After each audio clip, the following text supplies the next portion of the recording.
Hey everyone, and welcome to another episode of the Feeding the Vesuvio podcast. And what a special one this one is. Alongside Sereno and I, we're both honored to have on this guest. He is a Napoli club owner himself in the city of brotherly love. He is a Napoli Twitter, and I cannot stress this enough, giant. And if you're lucky enough, you'll spot him at the Gran Cafe L'Aquila. Everyone, please welcome on AzzurriFanPhil. Phil, how are you? I'm doing well, guys. Thanks for having me again. And you were Thanks for coming on. Way too kind in that description. Oh, not even. That's not even the half of it. I could have gone way more in depth of it. Oh yeah, no. Phil, I'm sure there's more that could be said, but not necessarily good. Phil's it's all good.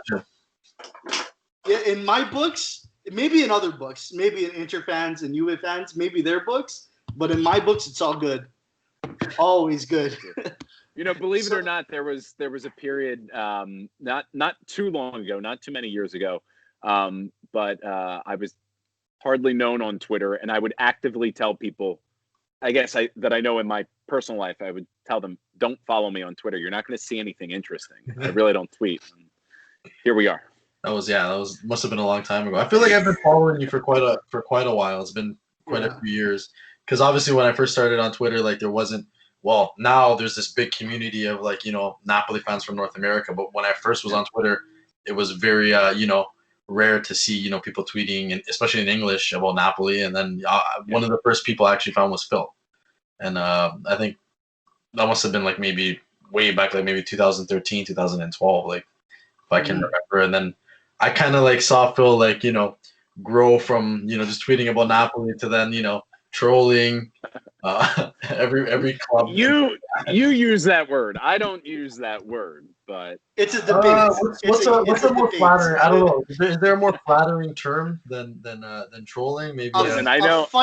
Debate. People give me hell. Razzling. Give me hell. Rattling.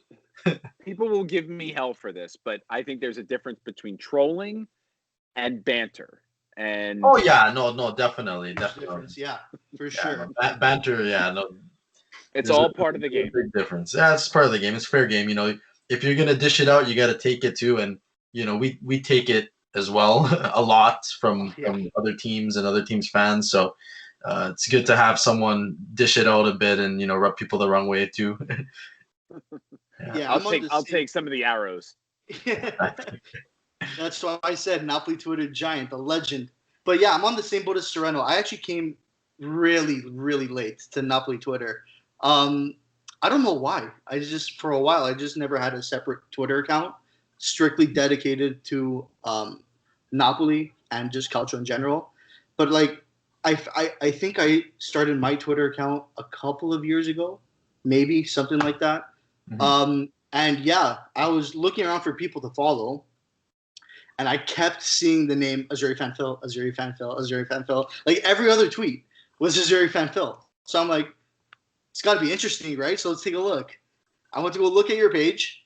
I started reading through your tweets. You started reading through some of your media.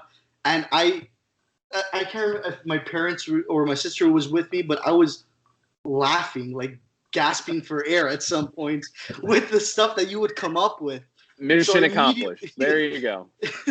So immediately in my head, and plus the replies, you'd give it and they'd dish it right back. So I was just gasping for air, I was watching a stand-up routine.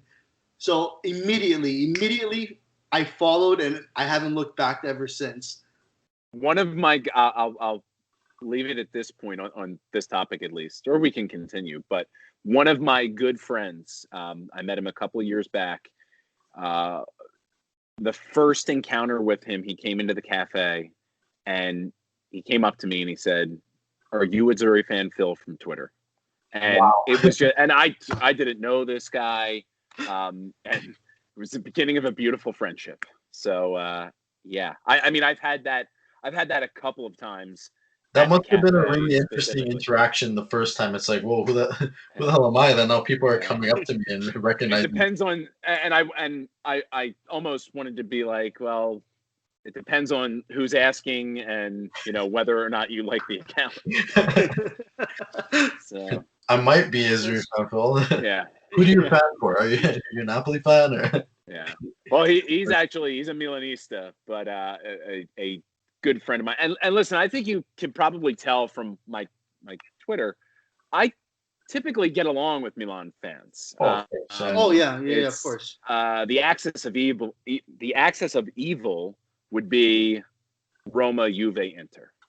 Yeah. But believe it or not, I throw in Atalanta too.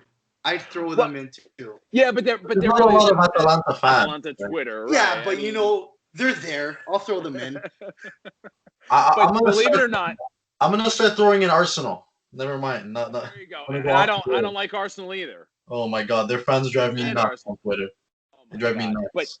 But all of the fan bases that I mentioned, believe it or not, I have a good amount of personal friends within each of those fan bases. Believe it or not, there are some people that are fans of those clubs that read my tweets and their heads don't explode. They don't necessarily agree with what I'm saying, but they don't have my picture on a dartboard, or at least they don't, as far as I'm aware. So. Yeah, I could agree. I have family. I have my own family, even in Naples, where I'm from, that are Juventini. Like my own family, my cousins, my friends, all of them are. One's a Milan fan, one's a Lazio, a couple of Juve. My cousin's a Juve fan, like I mentioned. So like it's not that I hate them; they're my friends and family. I obviously like and love those guys, right? But just hate their team. It's their team, right? And like you said, you can have debates, you can have banter, you can argue with them, whatever. But at the end of the day, right? The way I view it, and I've seen some people, especially on Calcio Twitter and on your account too, they don't take it as a sport or as banter. It's like they take it personal to their own lives.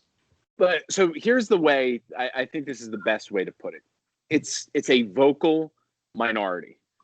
It's sort of like if you're at a kid's birthday party and everyone's having a good time, but like 3 of the kids are just like screaming their lungs out, they're going to get most of the attention. It doesn't mean that the other people at the party aren't having a good time. I mean, listen, this isn't to toot my own horn, but again, rival fans will be like, Phil, I'm in a group message and there are other guys that absolutely love your tweets. They're laughing their ass off at it. Those are the types that aren't necessarily constantly tweeting approval. They may quietly like it. Meanwhile, people that take it personally, they lose their minds. They're vocal about it, and they're going to get the attention. Of course. I'm in a few group chats with some friends and stuff, and I don't even have to mention you. I'm not even the one that shares you, but a lot of the times they'll take screenshots and they'll send me they'll be like, oh, this tweet is gold, or oh, this was actually freaking hilarious, and I'll be like, yo, that guy's I've been following him for years, man. He's hilarious, and I tell them to follow you, but they're more of the like you said, the minority that will just laugh and then just screenshot it instead of being vocal. And that's fine. And listen, I would tell people that are that triggered by it, and I use that word a lot, and it's accurate. I mean, just don't follow me. There are some of these people that constantly whine. I'm like, why are you following me? Because I think They want to complain. They want to complain. They want to complain, but I think it's also seeking validation and the fact that, oh, look at me, I'm going up against AzzurriFanPhil all the time. Oh wow, yeah, all the time. So I think it's a mix of it's a mix of validation in some weird way, as well as a need to complain and basically a boxing bag to hit every once in a while. So all they're doing, you can give and take it, so it's all good. They're just fueling the fire. Yeah. But it is what it is. I've been meaning to ask you though, because you are obviously Napoli Club owner yourself, Napoli Club Philly. I've always wondered, I've seen the Twitter page and everything, but how did that come to be? So in August or September, I think it was August of 2017, I was at the cafe. I would go to the cafe to watch matches, and there would occasionally be another fan there. But there's one occasion, I believe it was match against Atalanta. Guy from Italy, big Napoli fan, but actually from near Livorno. He was asking me about whether or not there was a group that got together to watch the matches. Now, funny enough, I mentioned this earlier. I'm friends with a lot of Milanisti. So a number of them for the longest time would be like, Phil's going to start the Napoli club. Phil's going to start the Napoli club. And I would always put it off because I had a number of other things going on in my life that just were taking up way too much of my time to start a club. But there was something about this guy asking me about it. And I also had a bit more free time at that point. So I decided to officially found the club. So I'm, you can consider me the founder, and I'm the president. So yeah, ever since the summer of 2017, and so it was our inaugural season and of course that was the Scudetto push season. So it was a hell of a time. One of our best meetups, of course, was the Juve Napoli match with the Koulibaly goal. Oh my God, yeah, that was amazing. And let me tell you what made that great was the fact that so many other fans were rooting for us and were at the cafe that day. The infamous video was taken by one of the cafe owners. He's the Roma Club vice president. Next to me in the video is one of my good friends, Laziale. On the other side of me, another big Romanista. The guy that is now the Interclub president wasn't in the view of the video, but he was there. A number of Milanisti that were probably rooting for us as much as we were rooting for ourselves. So that was really an incredible time. It's interesting. Yeah. You know what? There's a lot of parallels in your story of a formation as well as our stories of a formation. Yeah. So I first of all, I didn't know that you were founded in 2017. I thought it was way before that. Yeah, I was thinking 2010, 12 area. That's what I thought. You built a big name for yourself pretty quickly, I guess, just because of probably the amount of people that follow you and all that. But that helps. I would argue that Phil kind of helped found our club in a way, because isn't he the one who sent out that tweet? So here's the thing. I was just about to get into that. Yeah. So with our story, essentially what had happened was in August 2019 last year, I'm telling my side of the story here. Sereno almost has the same story, but a little bit different. Yeah, more or less. More or less. So we both went to Ann Arbor to watch the Napoli-Barcelona match. Right. But we never met each other there. I didn't know of Sereno's existence at that point. Never saw him there. One section away from me. Yeah, it was one section away from him. Right next to him. Did not know of his existence. But I did meet a bunch of people there outside of a restaurant in the middle of downtown Ann Arbor that were from Mississauga, right beside where Sereno lives. So we got to know each other, and one of the guys in that group, his name is Anthony D'Onofrio. And if you know the name Marco D'Onofrio, he's one of the Far From Vesuvius members. Yeah, he's his cousin.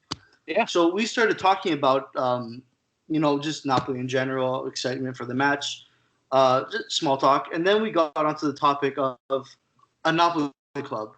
And then we looked at each other and we said, well, there's nobody in the city that we know of who has this club. And it's apparent that every person that I met that day, 90% of them were from Toronto, Woodbridge, Mississauga, Greater Toronto area. Yeah, so the GTA there, tons. A lot of people, and that really opened my eyes at that, because I didn't know that there were so many Napoli fans in the city. I genuinely thought, my dad, me, my uncle, we were the only ones. We were the what's it called, the nickel in a haystack sort of thing. That's what I thought Napoli fans were in the city. But anyways, we watched the game. I go home, and I don't think about the Napoli club ever since that point. It just escapes my mind. And then the tweet. I swear, if it wasn't for that tweet, we wouldn't be where we are today. Right now, no, definitely. And I think it was one of my tweets. One of your tweets. No, No, it wasn't. It wasn't his tweet directly. Somebody it was tweeted Danny you saying, "Do you know anybody in Toronto that's a Napoli fan?" And then you said, "Follow this guy and this guy and this guy." Oh yes. Yeah. So funny enough, you're mentioning how you thought that it was just like you and your dad. I follow a number of Canadian accounts, most around Toronto. So, I've always thought of it as a heavily popular. I know about the other clubs, but I always knew of it as, an area with quite a few Napoli fans. So, yeah, now I remember that one in particular, and I'm glad it was, a bit of a push for you guys to start a club. It's a rewarding experience. It takes work. Sure. Some clubs are different. Like the Roma Club in Philadelphia is an official Roma club. They are licensed by AS Roma. And with that comes a number of set responsibilities if you want to continue with that status. But for example, the Milan Club and our club, we're unofficial clubs. So it still takes work, but we don't have to have set meetings and set elections. We may get to that point down the line, but at this point, it's really just a way to get people together to watch a match at the cafe. You make friends. You it's nice to watch with people who are on the same team as you. So yeah. We were talking about maybe it's super difficult to get into contact with Napoli, and that's something that Napoli has to, I think, work on is just their PR. We want to, why can't, there's so many Napoli fans worldwide. Why can't we register as an official club? It's a way of the club, advertising itself around the world. And then also it's probably a revenue stream as well for the club. So I don't know why it's extremely difficult from here.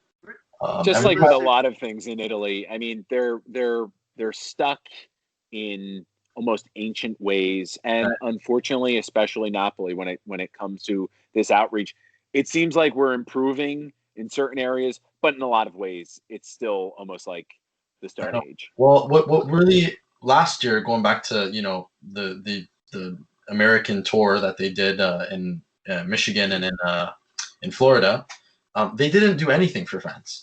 Basically, they did nothing to engage with any of the fans that went there. We were at their hotel the whole day, and it looked like there was maybe 10 of us. It was me, a few people, a few of my cousins, and there was some people from the New York Napoli club that we found the hotel. It was maybe 10 of us, and a lot of them looked like they couldn't be bothered. They didn't want to even want us there. It's just there's only 10 of us here. Engage with the fans a little bit. Or if they would have planned an open practice or something where you can go get your shirt autographed, they could have did a lot more with that. I think they wasted a big opportunity there. But that just shows how far behind Napoli can be in certain ways when it comes to international fans, so to speak. Can you guys hear me? Yeah. Yeah. No, not now. Hold on. No. You're muted. Hold on. I'll send the chat. He's muted. Or muted or not getting any. No, he's muted. I see his microphone there. It's muted. Okay. Technical difficulties. 1 second. It'll be solved. You can edit this out after, right? Yeah, I can. Yeah. Edit and post. Can you hear me? Yeah, there we go. All right. Sorry. Yeah. It's okay. So in Miami, they did have an open practice, but it really wasn't publicized. And I ended up finding out the hotel they were staying in, and some other fans found out as well. So that night, we were camped out of the bar where Ancelotti and some of the assistants were playing cards. And we stayed there for 2 hours. My girlfriend came down to Miami with me. We worked it in, obviously I was going down to see the match, but we worked it into be an anniversary trip. So she tagged along to the hotel, and she's falling asleep on one of the couches. There are some other random there were some Juventini that were hanging out, waiting to meet Ancelotti. So he comes out like sort of around midnight because like we all agreed, okay, we are not going to risk it by going in to this like serious card match that they're playing. So we're going to wait till they come out. So they stagger out before they go up to bed. We were able to catch them. But if it wasn't for that, there wasn't really anything organized to meet any of them. And then we were leaving the hotel. I'm on cloud nine because I got to meet them. And earlier that night, I met Tommaso in the elevator. I saw Ospina walking around. But when we were leaving the hotel, De Laurentiis is in the lobby taking pictures with this family, definitely from Italy. So I was able to grab a picture with him when they were done. I think he was probably ready for bed. He wasn't too energetic, but I mean, it was an amazing experience for me. But it would have been nice if more of the fans had a chance. It could have been something small. Even quite frankly, we had a supporter section lined up. I had a connection at Hard Rock Stadium that set us up with a section right behind the bench, which was amazing. It would have taken minimal effort for the team to like come over to the section before or after the match, and they didn't even do that. I was disappointed, but very disappointed in that way. And See, even like how you're saying, we were in the hotel. They had a security guard there. He was like rounder guy, bald, and like when we would see the players, like he was letting only. And this is when we first got there. He was only letting like kids go up to the players to go take pictures. It's like, and he wouldn't even let me. I'm like, I just drove 7 hours from Toronto. You're not gonna let me go take a picture? And I think Alan and Milik saw, and Alan pointed me out, and Alan came, and he's like, no, I'm taking a picture with this guy. Like, so I guess a few players were seeing like how stupid it was. So, just other teams. I don't think that would happen, and I think, but plus other teams will probably be more organized, from the top to plan out those interactions between the fans and the players. That's the big thing. I mean, so the IFTV guys, they came down to Miami. They also went out to Ann Arbor. Mm-hmm. They were telling me before the match that they were working with Napoli for something, in the lead up to both of the matches, something promotional, and then it all fell apart, and I'm sorry to say it, but that gets chalked up to a lack of professionalism. Oh yeah, on the part of the club. The funny thing is, far from Vesuvius, same thing with them. I was talking to Marco a couple months back, and he said the same thing. He wanted to do something for the fans in Ann Arbor when they were hosting the fans at Michigan Stadium. And they were talking, like, see, the way I understand it, the way Napoli has a PR team, it's not a direct PR team from the club. It's a third party that runs the PR. Stupid. I don't know why, but that's something for a different day. But essentially, it's almost like that third party doesn't really understand or care or just lacks professionalism to actually make the effort to open up essentially what is an untapped market for Napoli. I say this every single time, and I think I've said it to Sereno millions of times. Canada and the United States are untapped markets. For Napoli, 100,000%. 100%. Nobody sells Napoli shirts in the city, and the one place that does sells them for a little bit. It's a little bit pricier, but you know what? It's worth it. But it's super hard for them, even the stores, to import Napoli stuff. I know I saw Napoli. Exactly. They opened up a store on Amazon, but I think that's just in the States. It's not even in Canada. In the United States, not in Canada. Like, these are things that are really simple to do. And what I didn't even know what you just said was a thing, that they third party their PR. I think, from what I understand, I think it comes down to one word: lazy. They're just lazy. That whole trip into the States was very lazily planned. I feel like you could tell it was the first time they were doing it in decades. I mean, before that, the last time that the team came over was in '82 or '83. Yeah. Obviously, a totally different world then. So, I mean, for all intents and purposes, this was like their first trip to the United States, and it was just. I know, but like nowadays, But like you hire people, if you hire the proper people that are on point, that like that's their profession. They're into planning. Right. Then what could go wrong? Like it doesn't have to be like it's not like you have the same person working at the club for the last like 40 years that just decided to come to America now. You hire people. You're a big club. You make lots of money. You brag about making lots of money and not being in deficit. Invest. I think two areas we're not best to invest is into their youth, into an academy, and into their PR. Like definitely, that's two areas where De Laurentiis, if he's going to keep the club, has to put some money into for sure. But here's the thing. Here's the thing about this too, right? So they did this tour in the United States. They went to Miami and they went to Michigan. All right. I wasn't at the Miami game, but from what I heard, it was a great time for all Napoli fans there. And I did watch a portion of the game online. I couldn't hear the commentators. All I heard was Saro Conte over and over and over again from the support section.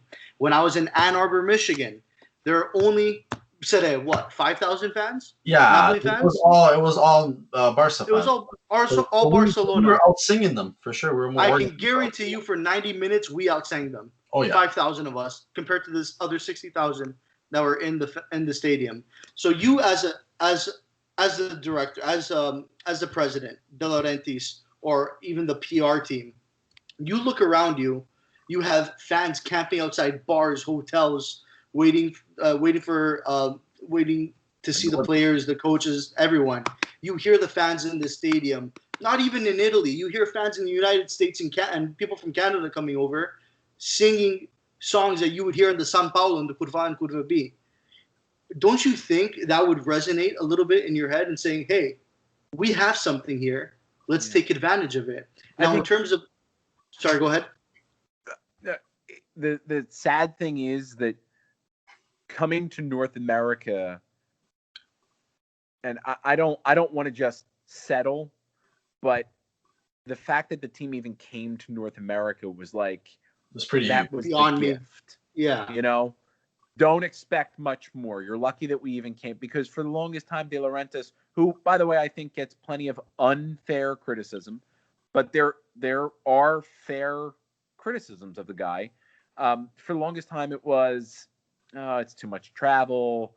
We're just not going to take the time and effort to do that. So it was sort of like, well, we at least came, be happy, and we played Barcelona. I know. I had a conversation with one of the security guards when I was at the hotel, and he said that the only reason why Napoli came was because Barcelona asked them. Barcelona, I believe that. They specifically asked Napoli out of all the clubs, do you want to come? And Barcelona dictated all of the terms, really. I mean, it was basically it was run by Barcelona. Mm-hmm. So, I mean, listen, I'm glad that it happened. I don't know when the hell the next time will happen, pandemic stuff aside. Because I was thinking last summer, I'm like, we're probably not going to see them for several more years after the way this was done. I'm at least glad that we could see them. But whenever they do return, it needs to be done better. Of course, and I think they got to pick their cities a little bit better. I know it was Barca that picked the cities, and they're going to pick the bigger stadiums. But if you would put like Napoli in New York, or New Jersey, MetLife Stadium would have been fantastic. Right, you would get a lot more Napoli fans because there's tons of. We would not have half of MetLife, but we'd certainly have more. And listen, we had a good crowd down in Miami. Oh yeah, you guys did. But, a lot of people traveled for. Yeah. Oh my God, we had guys come in from California. I mean, most of the people I would say came from the East Coast, but people made a trip out of it. Yeah. If we would have had it at MetLife or somewhere in the Northeast, quite frankly, or even in Toronto. Oh yeah, definitely. A lot. I thought the Sky Dome would have been a pretty good. The Rogers Center for people. Sky Dome, Rogers Center, same thing. That would have been a pretty good venue. It's about 60,000 seats. But they transformed it to a soccer field. But the AstroTurf, that's the problem. No, it's grass. Don't like to play on. It's grass. They didn't put grass. It's grass. The Argos played on grass, and so did TFC at a time. But that's at BMO field. That's not. No, you're talking about BMO's grass too. No, I know BMO's grass, but Rogers Center is AstroTurf. No. Just For Rogers Center, just the infield they made dirt.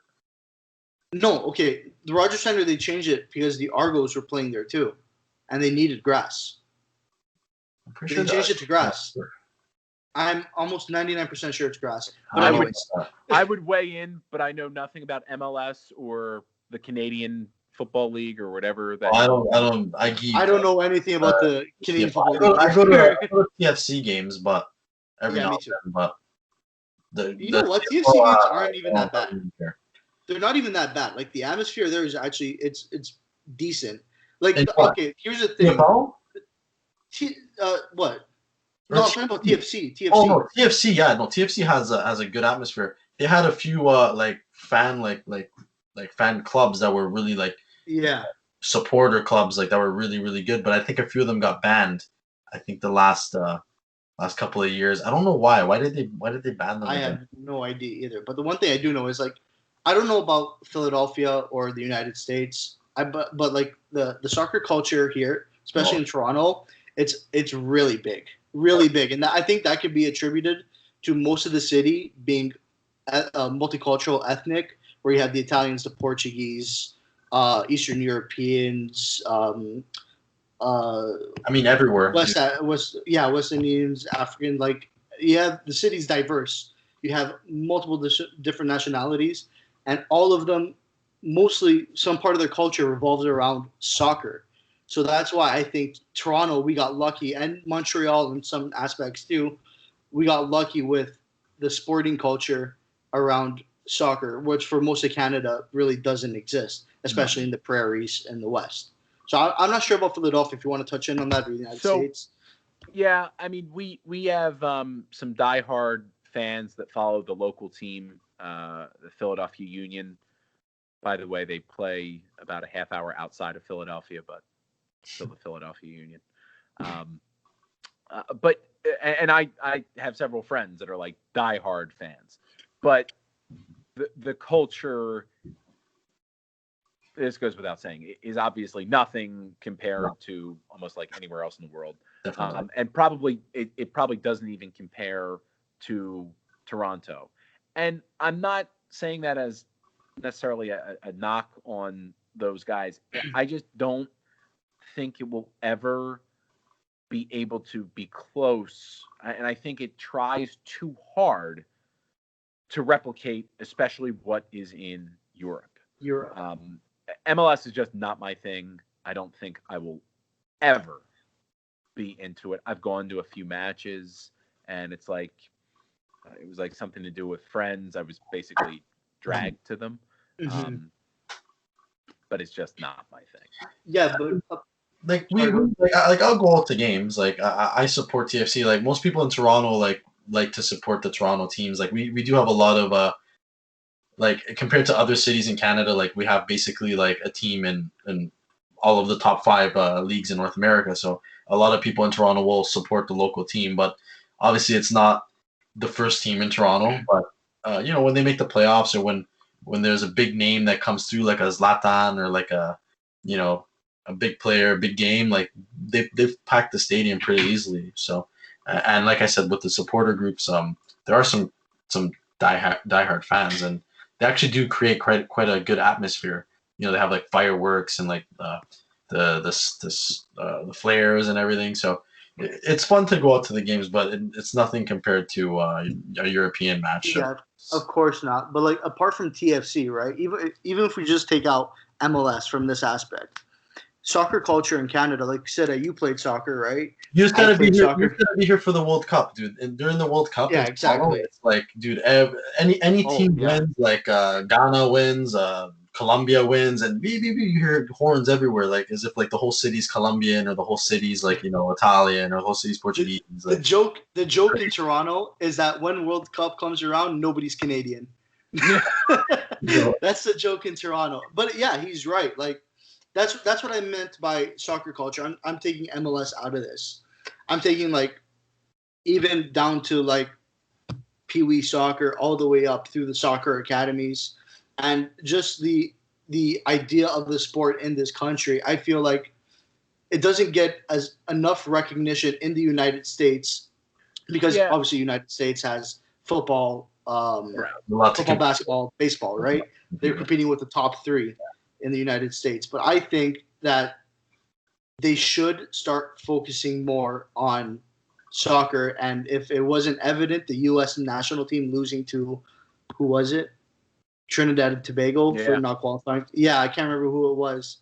That should be like a wake-up call for U.S. soccer and the culture in general, in my opinion. Most American teams, no matter what the sport is, they don't like to lose. So I think that you'll probably see a lot of attention focused to developing more players. Which I mean, the States do have, who's on Chelsea? Pulisic?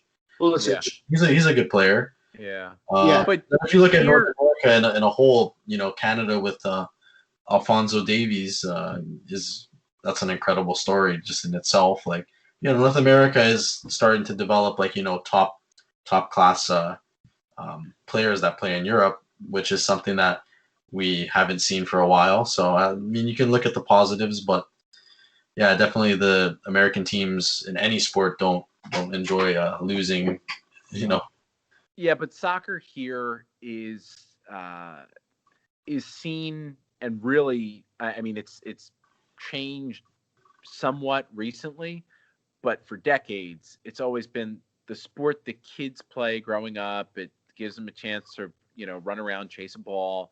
And then also it's generally seen as a girl's sport.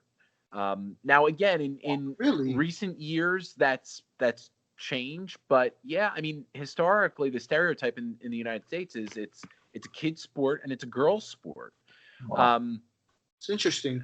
I don't think soccer will ever really catch on here to the extent that football does, basketball, baseball, because soccer is seen as like this slow sport. Now you're going to say, okay, well, so is baseball, but soccer is this slow sport that doesn't have stoppages. Here, sporting culture, when someone is watching a game, they want to be able to get up and get their snacks during the commercial break or whatever. You get that a lot in baseball and the other sports, or the other sports are faster paced, but still more stoppages. Yeah. Here, you got the 45 minutes solid, and then you got the halftime break. But it really it says something about American sports culture, and I just don't think it will ever really catch on here. Yeah, maybe not anytime soon, seems like. But I think that's just nowadays, especially younger people, like the attention span, like you need something fast and like, that catches like that like 10, 15-second window, like football, like, you have a quick snap, you have a quick play. Like, but yeah, soccer is, I feel like you have to kind of grow up with it to appreciate the game, to appreciate like, the small things, like, someone dribbling someone or like a good build up, like, like we appreciate that, but someone who doesn't know the game is just going to see, why are they passing so much? Like, go to the net, go shoot, like, and I don't think that's just an American thing. I think that's just like now young people who are looking to choose a sport, they want to like something fast paced. Like, you took the words right out of my mouth, Strano. Like for most of my life, I played hockey, as a Canadian does. I played football. I played football for 4 years. I played soccer, played rugby, all these. I played a whole bunch of sports, baseball too. But yeah, Sereno was right in the fact that the sports that I enjoyed playing the most, well, excluding soccer from the fact, but the sports that I enjoyed playing the most, hockey, football, hockey, football, and rugby, they were all fast-paced, high-intensity, hard-hitting, like on the ice, off the ice. You're intense to go out there, play as hard as you can, 10, 15 seconds off the ice, get the line switch, right? Get the line switch right there. So for me as a kid, it was mentally stimulating to get on the ice, knowing and getting hyped up, knowing that coach is calling second line. I get to go out there now. I get to go out and put my 15 seconds of work in and come back off. And people around, especially the parents, they enjoyed watching that. But like Sereno said, I also grew up with soccer in my household. My dad played soccer. He coached it. I coach. So just having, and plus big Napoli fans in our house. Every Sunday, the game is always on the TV. So just having that as well and understanding the game, which is a crucial point in soccer. It's fundamental to understand the game and understand the tactics and how it's played. That's what gets people involved. And if you can't get past that point, then there's no way you're ever going to get into it. Yeah, so you take it as face value and just hope that one day that something changes in the U.S. But let's get back to a more familiar topic. Who wants to talk about some Mercato right now? Oh, who doesn't? Oh, let's start off with Messi in Azzurro. Tweet it in existence. Tweet it into existence, yeah. Sure. You could try. Yeah, it's not happening. I know my heart of hearts it's not happening. I'm in a group chat, and this evening it really exploded about this topic, and I don't think anyone really believes there's any chance of it happening, but it's still a discussion point, and I'm already irritated with it.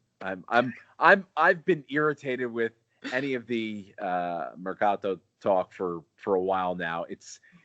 I'm at the point as a fan where it becomes so exhausting twice a season. Just get me to the matches. And quite frankly, after the James Rodriguez drama from last summer, which was something I think people know I was personally pretty invested in. I really wanted him to come to Napoli. Too. Yeah, he's a brand. That's it too, right? Like it would have. I think James would have done well in Naples, but I guess everything happens for a reason. But yeah, I could see how that whole saga, like he's coming, he's not coming, or he's on his way. Contract's already signed, and especially that one Twitter account. I can't remember the name for the life of me. I blocked them. But whoever runs, I remember the name, but I won't repeat it. Okay. Well, whoever it was, excuse my language, Jenna, but fuck them. I hate them with a passion. Well, they basically trolled us. And even at the end, it was a social experiment or some shit like that. I'm like, yeah, they admitted it. I mean, and they said that any of the other news, which they were describing as inside scoops, they really went off of intuition.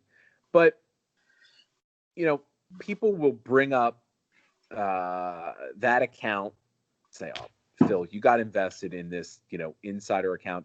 It wasn't just that account. I mean, there were a number of things pointing to it. Yeah. If I was stupid enough to just believe this random Twitter account, we don't know any of the journalists behind it, anything like that, then it would be on me. But I got invested for a bunch of other reasons, and it ended up, and I believed up until like the very end. I truly believed it was going to happen. Mm-hmm. And if it would be a last day thing, I thought, the club purposely planned this, and then it just all fell apart. Well, it made sense just because Ancelotti is in love with James, right? And even now, I think he's heavily rumored to be going to Everton to link up with Ancelotti. But mind you, for 15 million euros, not the 30-something last year, which is hilarious. But you know what we learned? We learned that he still has his struggles. So, like you said, maybe it's better that it didn't happen. But even that case aside, mm-hmm. so much of this could just be so draining. I just found myself in this latest window not as invested. I'm becoming one of these fans where it's like, whatever happens. If we get heavily linked with someone that I really like, will I get excited and follow a bit more? Sure. But anymore, it's like, Just get me to opening day. Phil, I wish I could say the same for myself. But I can't relate. I have Stockholm syndrome with Mercato time, because every time I go onto Twitter or something and I see the new tweets come out, Jeremy Boga's close, Sergio Reguilon 25 million, all these things that look promising. And Tagliafico, I love.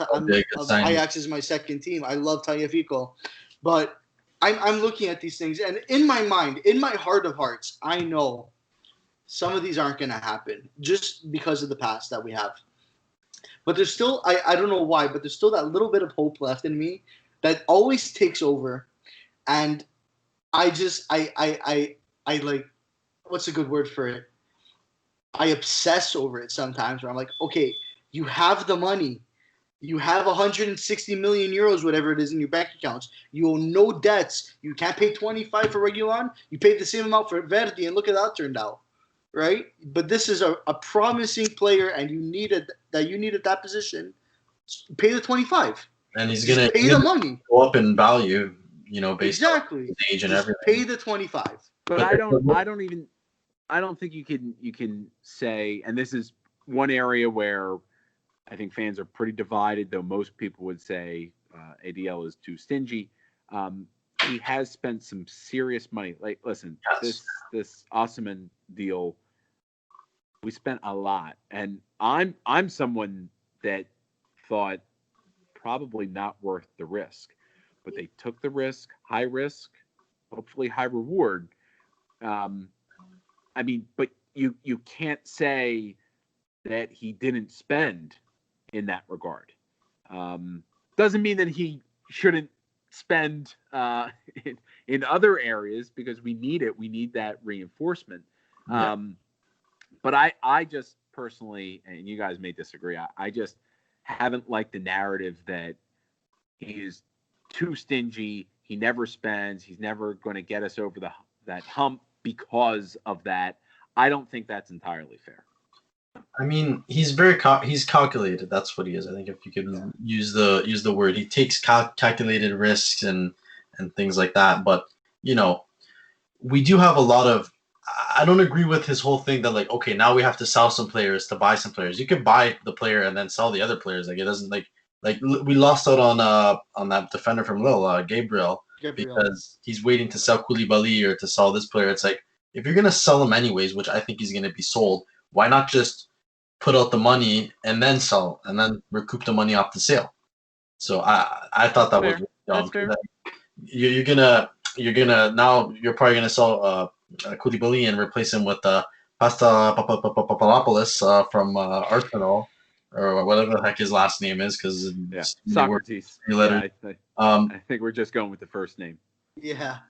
Like, it just doesn't make any sense. Like, I don't agree with him in that sense. I agree with taking calculated risk, and then you're not gonna spend money that you don't have. But if you know that you're gonna be making a few sales and you're gonna have that capital, like, just don't waste an opportunity to grab a player that you like. Like, I think that's stupid. But that's fair. That's fair. But having said that, right?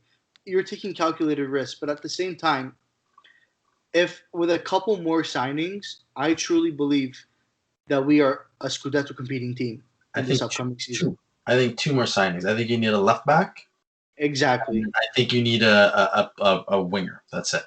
Amen. No, I disagree. Maybe you might not even need a winger. I think you need another maybe quality center midfielder. Yeah.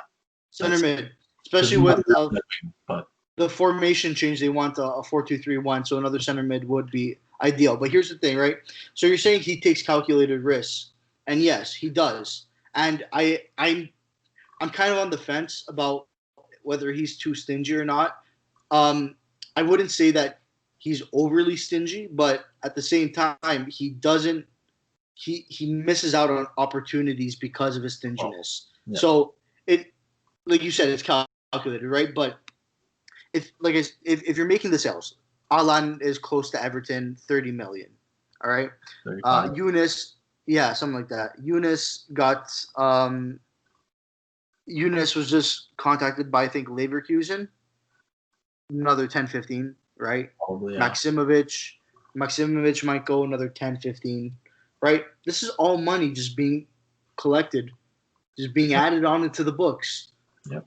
And if you know that, and if Gattuso's telling you, hey, listen, we need some reinforcements in these areas, and they're good players that can reinforce them, aka Reguilon, Nandes, como se llama, Boga, and a couple of other players, right?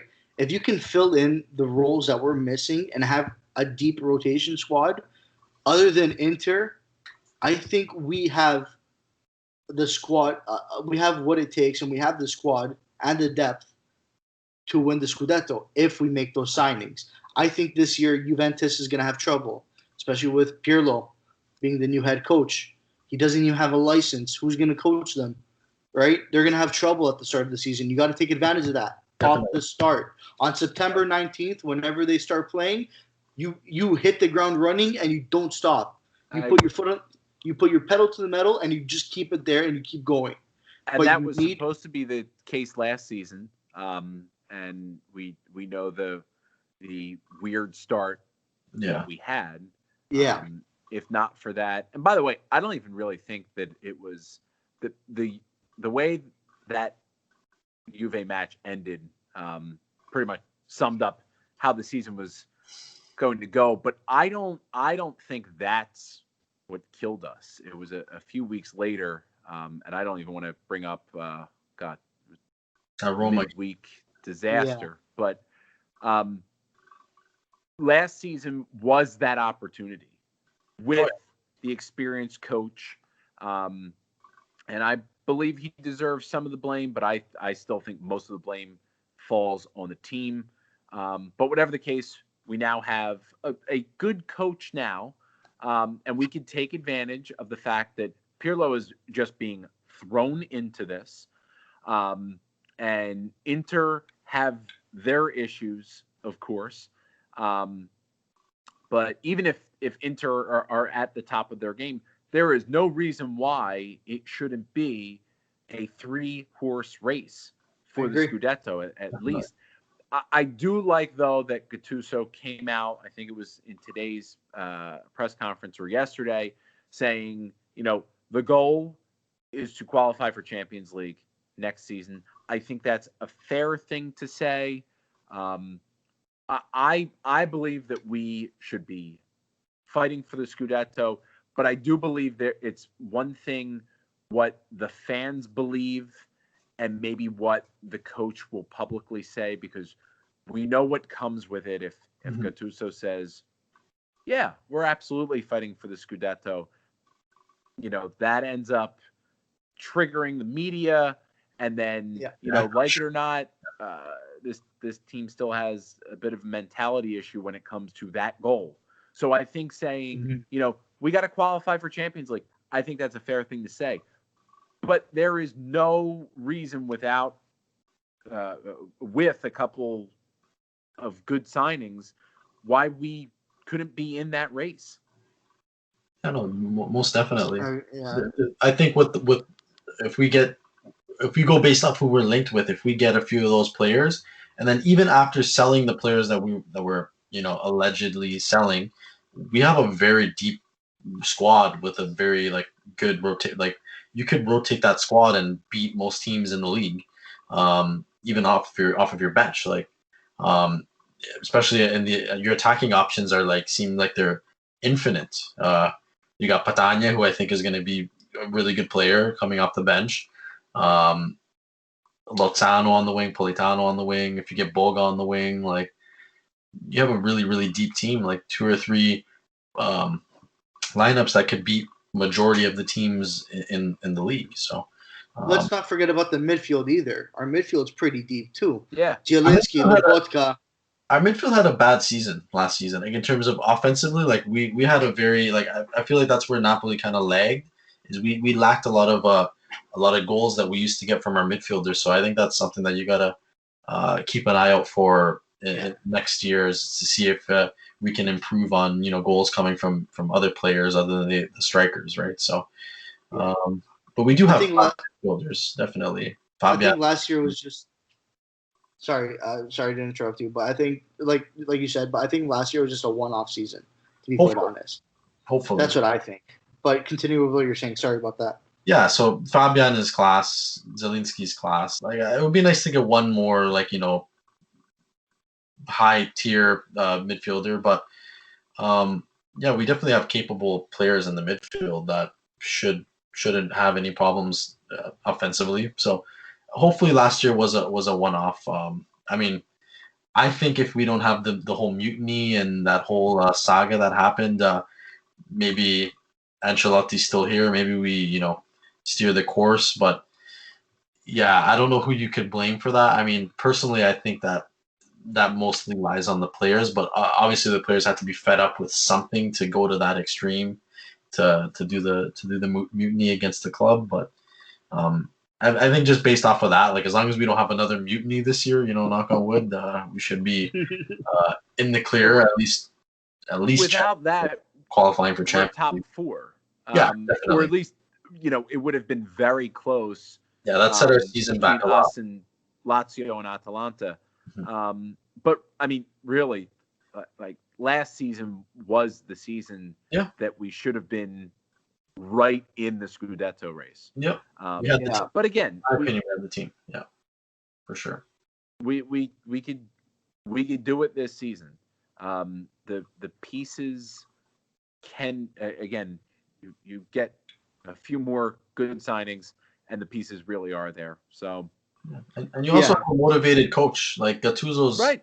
I'm not knocking Ancelotti. Like Ancelotti's won everything, but Gattuso has something to prove, and you saw that the second half of the season, like he's hungry, like he wants to, he's a motivated. He's got a trophy under his belt now.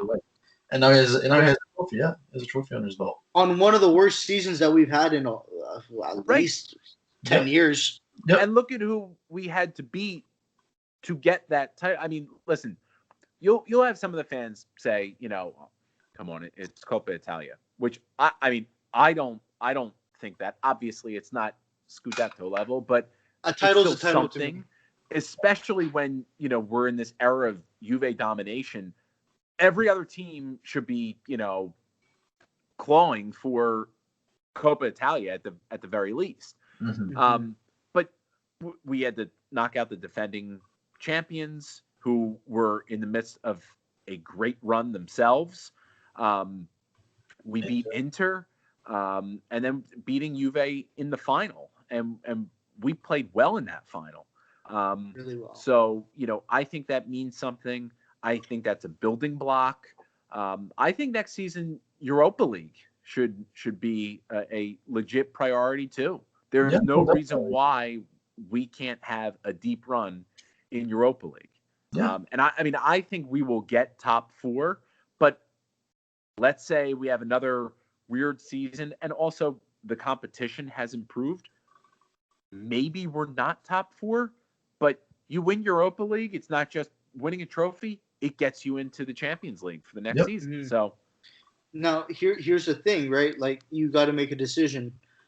You either have to go for Europa or you go for Scudetto, and it's a tough call to make. Like, what would you rather go for? I don't think so. I don't think so. I think Europa's a longer competition with a lot more teams.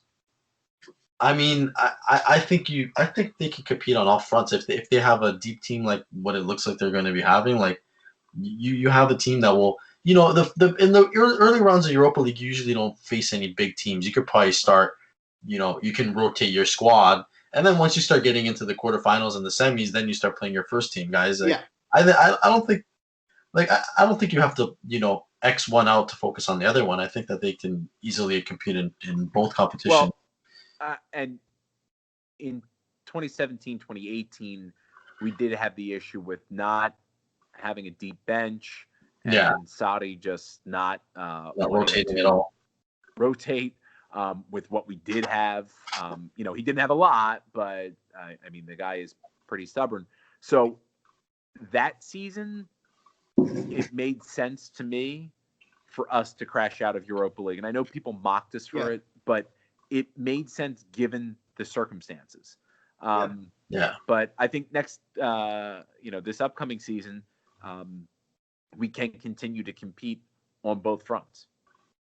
Yeah. No, see, here's the thing about the two. Like we had one missing, in my opinion, we had one real missing piece, aside from the fact that Koulibaly didn't have a great year, and the Koulibaly-Manolas pair up didn't work out in the ways we thought it would. Hopefully that changes for next season. But the major change that we should have this year is our finishing, our striker up top. Right now, we have a young striker that looks promising. I've seen a couple clips of him at the Retiro right now, and he looks good. I've watched the whole the last few days. I've literally went on Calcio Napoli 24, and I've watched the whole training session.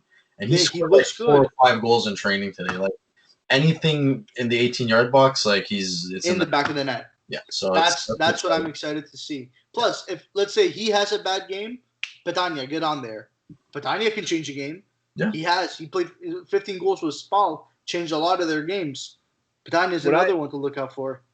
What I like about Petagna, and people have given me a hard time for liking the guy, but I think why he could be so important for us is I have wanted us to have a big striker, a big guy up top for the longest time. Because, listen, I know people love Mertens, and I love the guy too, but he's been with us for years. I think the problem is enough of the teams have figured out some of our smaller guys.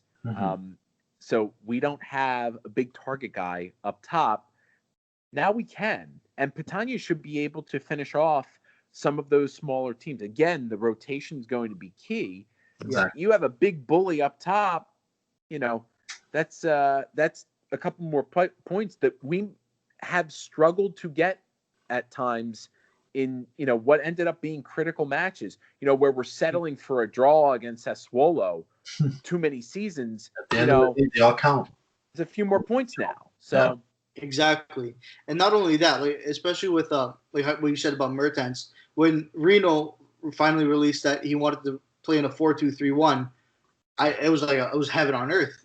Especially with Sereno, I know how much you love the 4-2-3-1. I always thought that made the most sense for Napoli. And I'm 100% in agreement with you, because now Mertens, who plays as a traditional false 9 striker, you drop him down into a number 10 role, he free roams around the pitch, he's going to cause a lot of problems.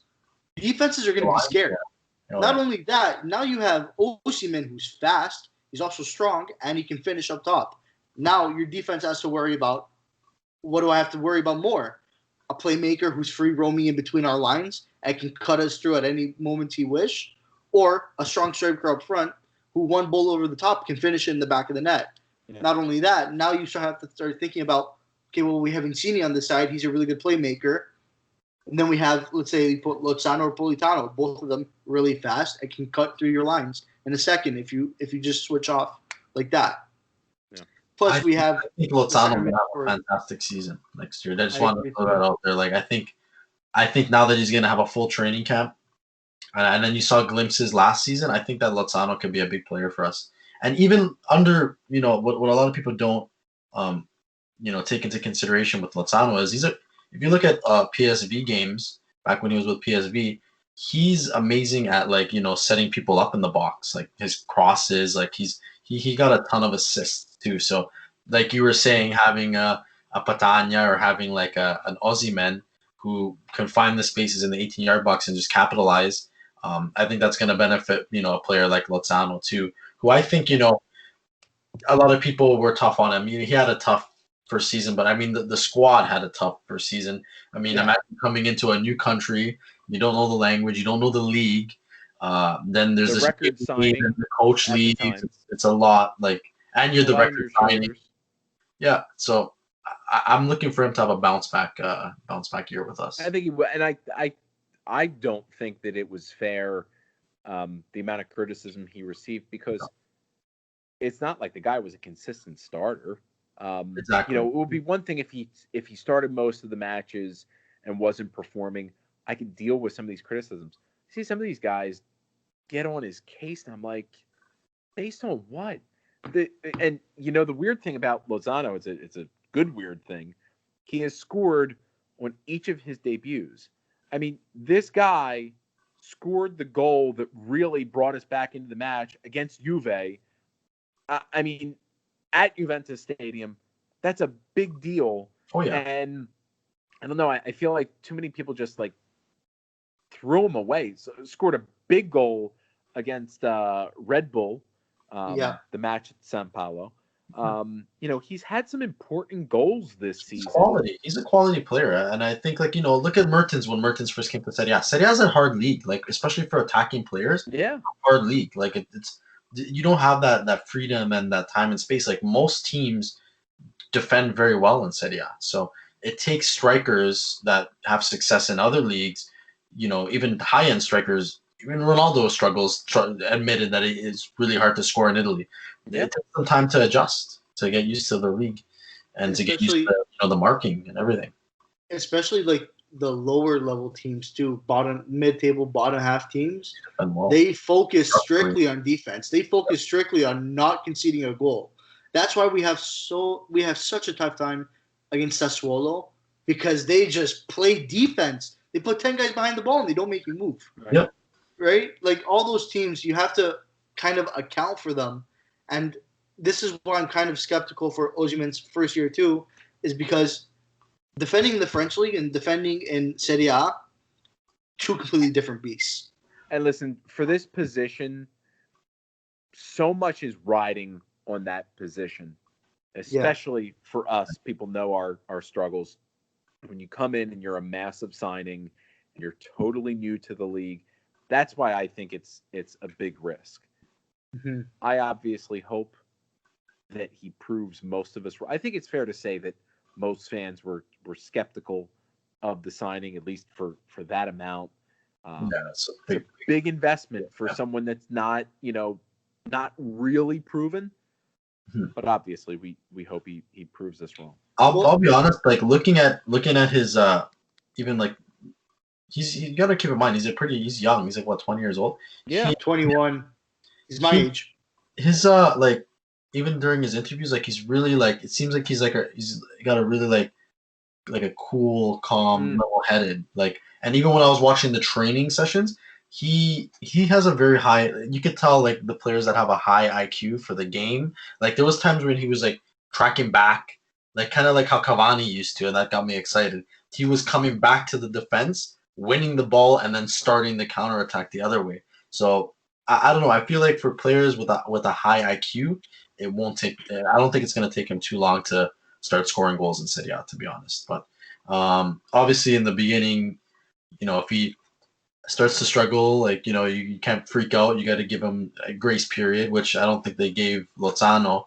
But mind you, Lozano didn't start all the time because you had Callejon every game starting for Napoli. So hopefully with Osimhen, it's more faster of a, it's more of a him hitting the ground running like than us, sweating and panicking, right?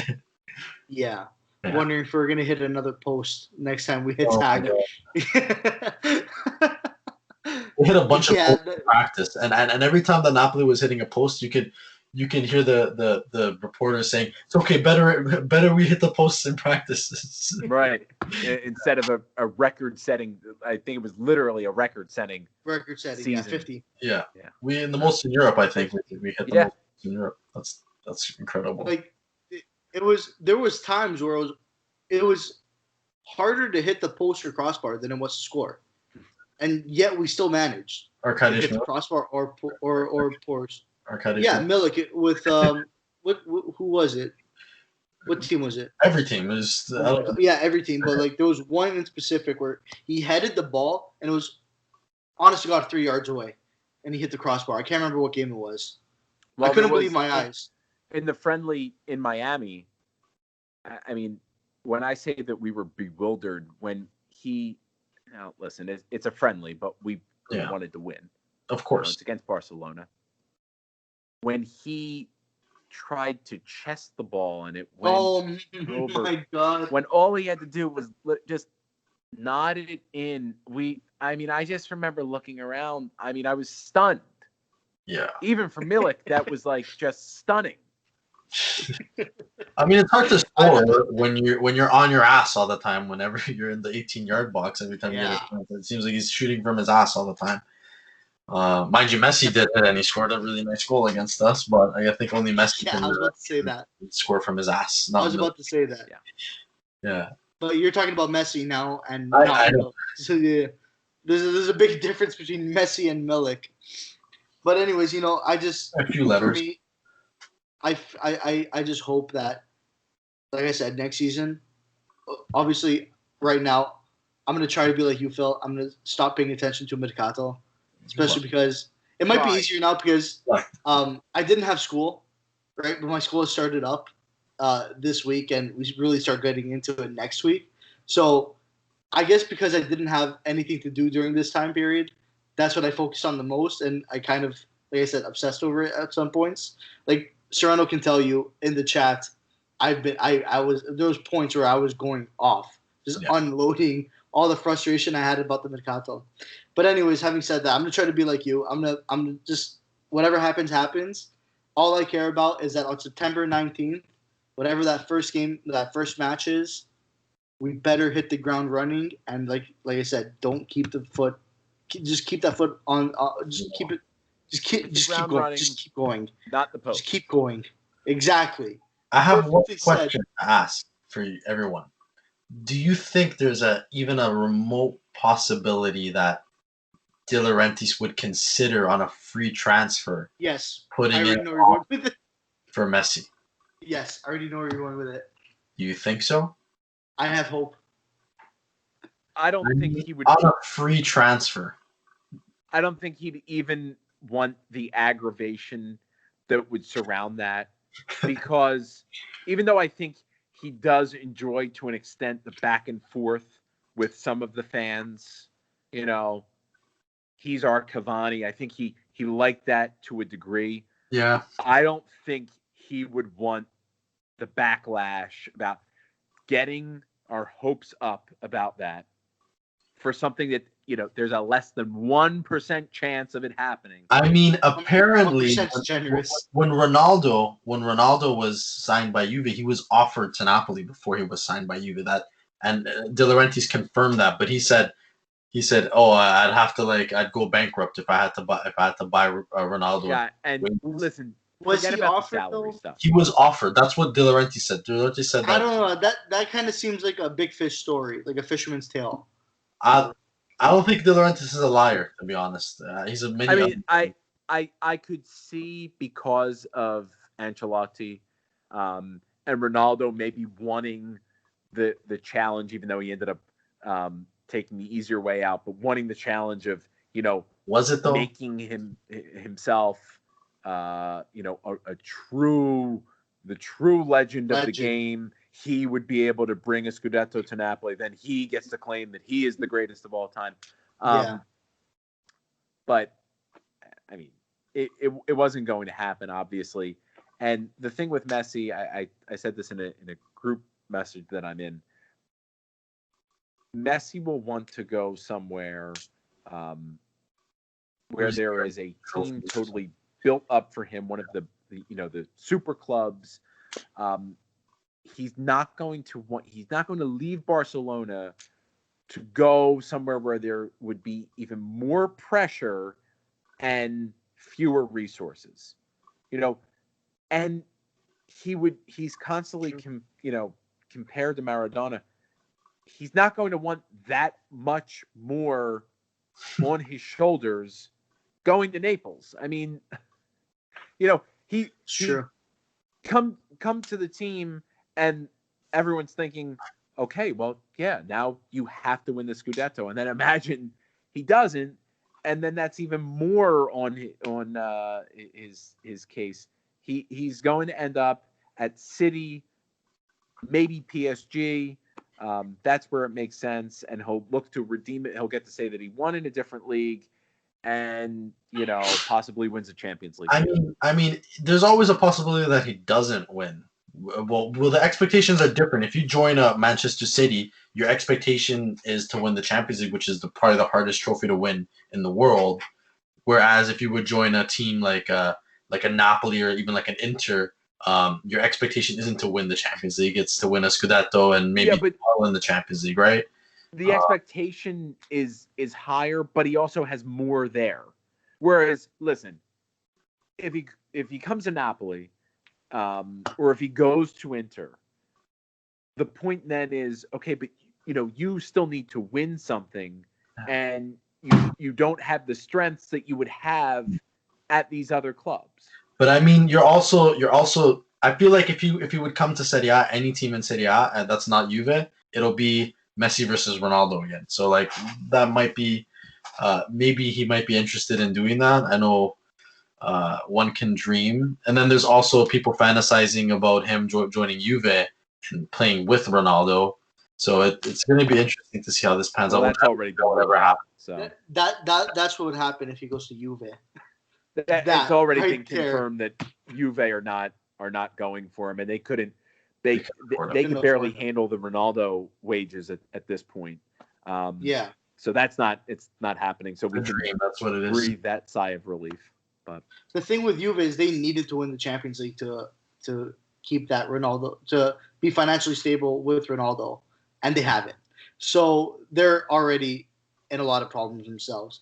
But the thing is with Napoli, like, I'm with you. I said yes jokingly. I know he's not. There's no way in hell he's coming.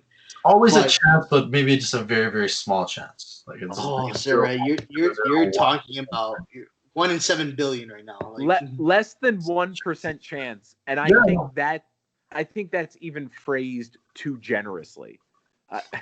Yeah, I think people would want me to say like there's maybe 0.2% chance. I mean, it's just so you can make the case that it's really between City and PSG at this point. Probably, and even a team like Inter, I mean, the chance of that happening is maybe at this point like 5 to 10%.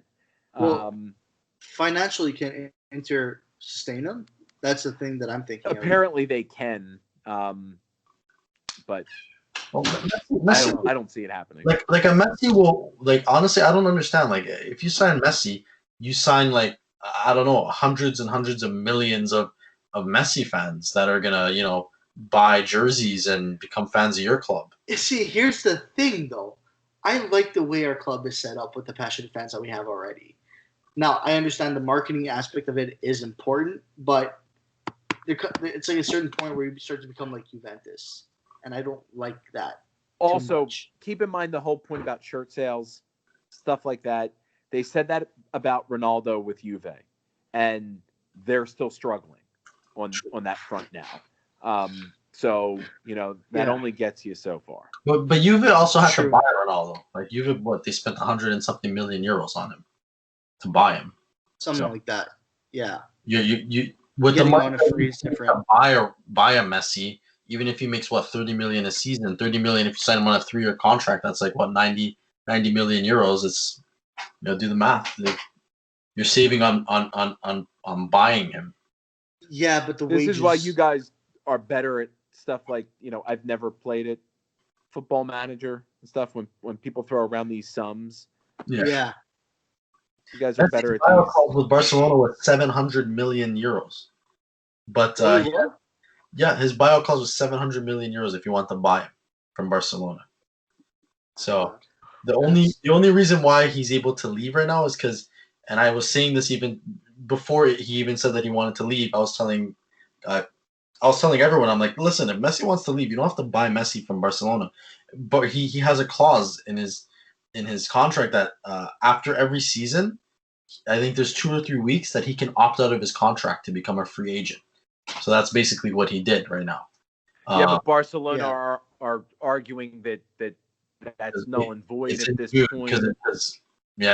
But technically, I think FIFA has the rule that because of COVID, it's that got pushed, and it counts to the end of the European season, which was in August. So I think it's going to be probably not a fast decision. I think there's going to be some legal disputes and things like that. But if I had to put money on it, I think you'll probably see Messi wearing light blue, but in Manchester, not in Napoli.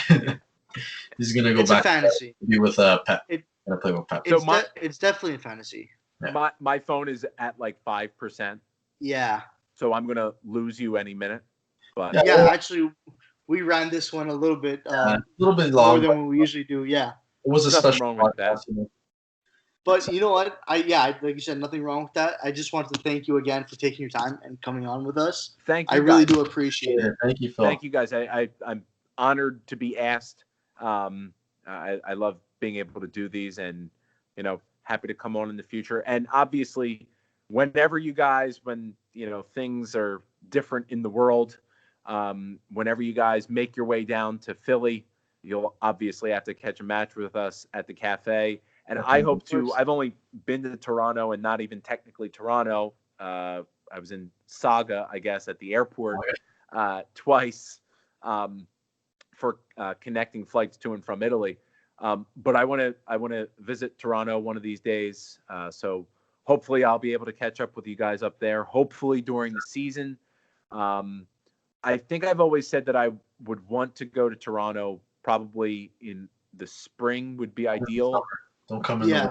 Don't come bet on me going up there anytime even close to the winter. No. Yeah. In the summer. I remember.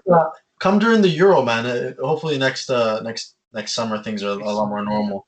So I'm going to be in Italy at least during part of that.